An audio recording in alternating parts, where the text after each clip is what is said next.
All right, we're live.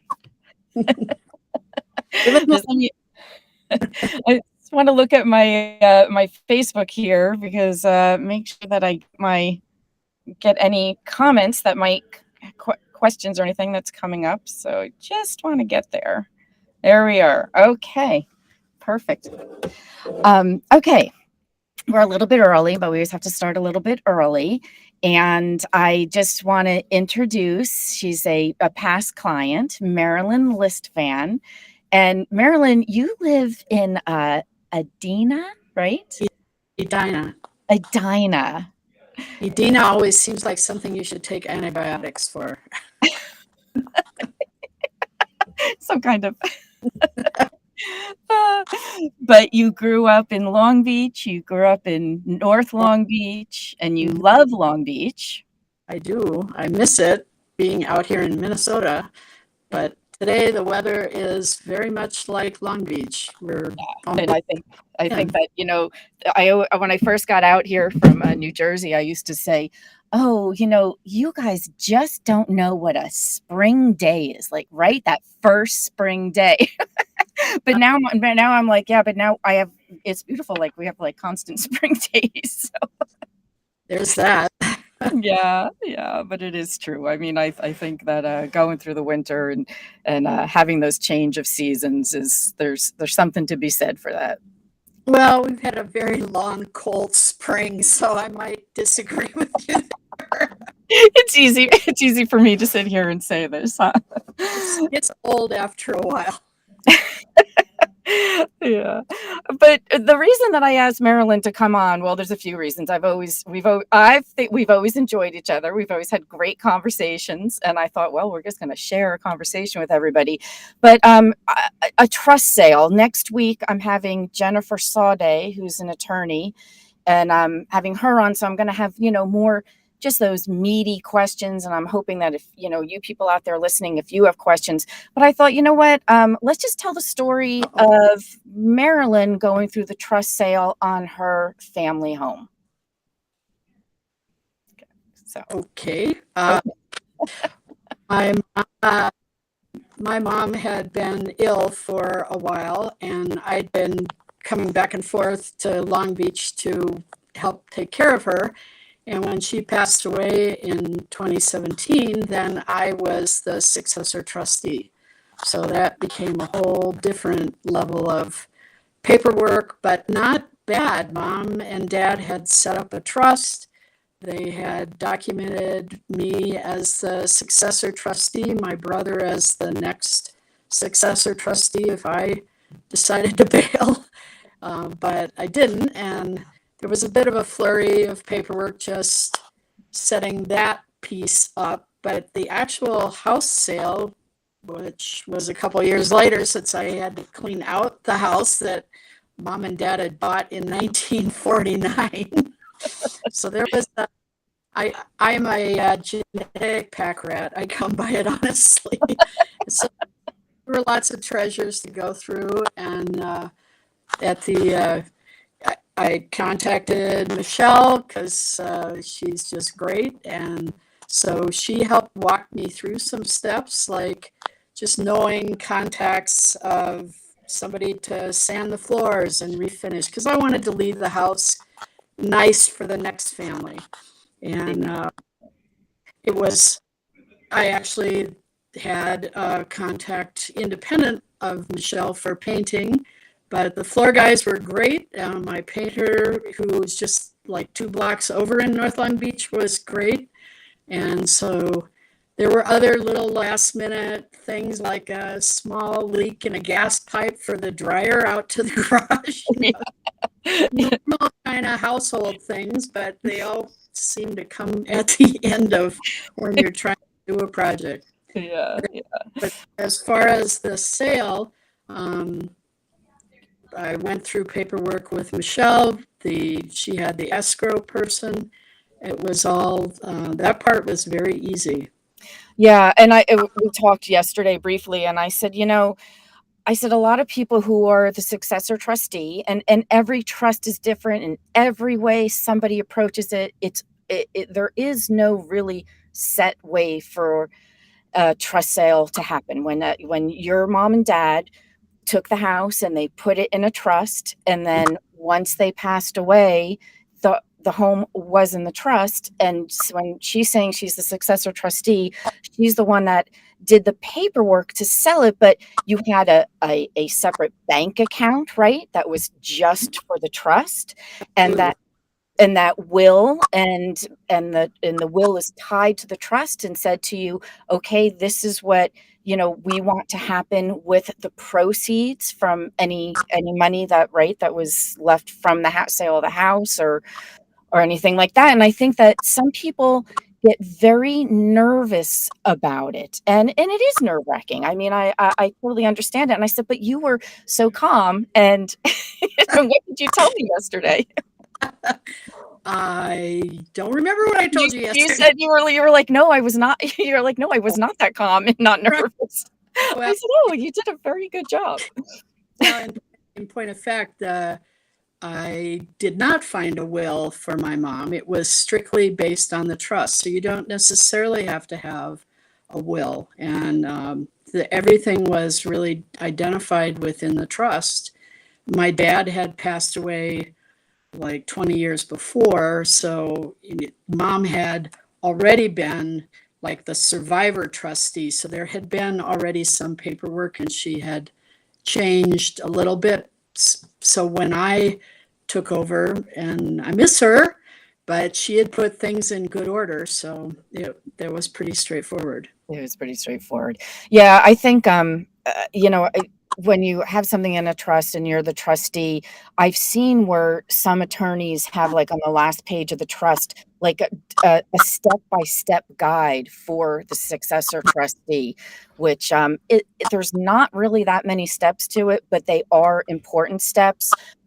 Marilyn was saying, actually, the attorney that created your trust was no longer. Hired and Yeah. actually passed away. And so I got some advice on creating a certification of trust that pulled pages that defined me as the successor, and just a very, very brief document. And that was, oh, maybe 5 pages at most. And most places only needed that as kind of documentation that I was the legitimate follow on person. And then what happens on our end, we're going to now sell this property, so I needed to get a copy of the trust from Maryland, and then that trust is sent over to the title company, to the title officer, and they review it, and they give its blessing and say, "Yes, you are the successful trustee. You do have the ability to sell this house." So that is a really important first step if you're thinking about selling the house. Get a real estate agent and have that looked at, because they probably would have come up. I think that, like you said, you went to your CPA, but the title company would have said, "Oh, wait a second, we need that certification," and they need. And you need a new tax number specifically for the trust. So I mean, some of these were surprises to me, but they weren't hard to accomplish. Right, exactly, and that is the other thing. Like you're never touching that money. It's not your money. It's the trust money, and therefore it goes. You go to the bank, and you walk in, and you say, and you have to give them a copy of the trust as well. Correct? Some some places needed a full copy of the trust, but other places just needed the certification. Certification. It had the key pages because the trust itself is like, Oh, I don't very know, long. 30, Yes. 40 page Yes. document. Sometimes longer. Yeah, the certification was only like 5 pages, as I said Yeah. before. So Yeah. I wasn't just camping at the copy center. My escrow gal, she came up with she said, it's a good idea if you have a trust. Like, of course, you keep it in your house. But she said, sometimes it's a good idea to make a copy of it and send it to the successor trustees. Like, the more copies of it out there, and the better, because you're definitely going to need that. I just wanted to tell the story about how we met. It was about 12 years ago. I went around and I was looking for people who had lived through the 1933 Long Beach earthquake, March 10th, which always happens to be my birthday. And down the street, as I can't think of my neighbor's name. I'm sorry. What was her name? up on Myrtle, though. No, no, no, no, on Chatwin, Oh, where I filmed your mom. I can't think of her name, but oh, Mrs. Keller, Mim Keller. Mim Keller. So I went to her and I was like, "Hey, do you remember the earthquake? Do you know anybody?" And Florence Lisfan, Marilyn's mom, was there, and I did posted it on the Facebook. So if you want to go watch it, she was adorable, and we laugh because Mim's in the background. She looks like an arcade person, like walking back and forth. But yeah, Florence. I think she was probably, I didn't listen to it again, but she was quite young. She was under 10, but she remembers it so vividly. She actually was 15. She was born in Oh, okay. She was, yeah, 19. She was in junior high, and she says in the video, that her school collapsed.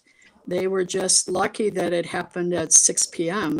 because it would have been horrible. You know, right. There was all those, unreinforced, just brick buildings. And they do say it was from that earthquake that a lot of earthquake standards, especially for schools, came into being. absolutely. So, I used to, I'd stop up at Florence's in North Long Beach, and I would just not bother too much or even want to go in, but I would always be like, "Are you sure your kids saw that video?" Because it was so adorable, and she told me you did, but it wasn't until after the fact. I think when you were cleaning the house up, somehow I don't know. I can't remember how you ran into the video, but do you remember?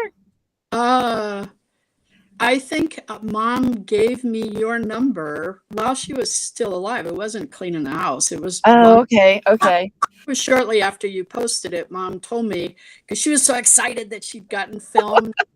It was very cool, and she always liked telling the story about the earthquake and being a huge part of history, and that she had this small part of remembering it because she had Yeah, a and great memory.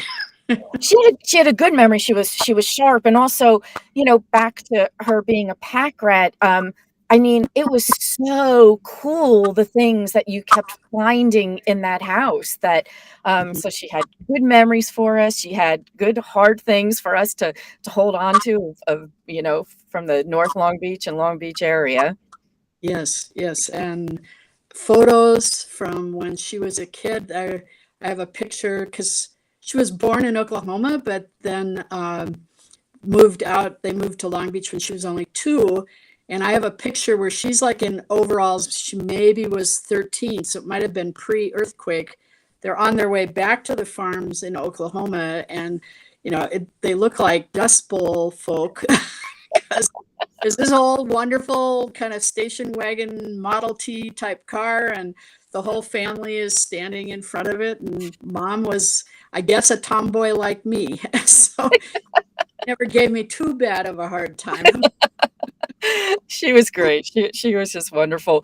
But, Marilyn, like I said, every trust sale is different. Some people are just, I don't want to do a thing. I just want to put it on the market as is. Okay. But I think a lot of people, and what we do as agents, we try to say, the nicer the house looks, that the better it will sell. It's yeah. Well, and the big piece that you did was to connect with the estate sale guy who did a good job even within COVID. I mean, I wish more had sold, but Right. uh, we did get a really good response, and they did a great job of organizing things after I had cleaned out everything that I wanted to clean out.